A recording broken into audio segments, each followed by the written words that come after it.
ngaboga-boga me pan boga hutang ka urang 1.850.000 dah herhe besar mayarna kurang dijual mayarna ge. Astagfirullahaladzim sate kakek aduh mah eta aing mah ke dijual tagah eta aduh urang aduh kakek aduh aing dijual abah mah geus teu boga di dieu mah hiji acan geus teu boga.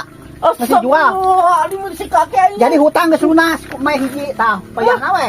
Aing geus sagarong pas sama kakek eta anu aing teh nu hiji-hiji na eta mah teh aduh. Oh eta mah abah urang teh ka pamajikan. Me urang teh geuning geus dijual da bongan babah eta mah hutang teu bayar wae 1.850.000 deui dijual kurang kamari urang butuh duit.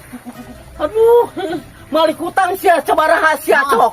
Ba eta meter sabaraha ratus eta dijualna. Hah? Eta ge kapaksa kurang dijual 1.850.000 saharga eta we. Ulah kitu sia teh kakek eta teh gede eta teh kudu ka 5 juta teh kudu eta teh. Malik hutang enggak malik hutang sia. Malik hutang awas sia. Rugi gitu mah moal teh. Padahal malik hutang lah kurang dijualna ke 5 juta kurang eta teh. Aku menyadari diri, abah aku menyadari diri dan ekonomi anaknya. Sok didengekeun lah sok dengekeun lah. Boga hutang 1.850.000. Nya.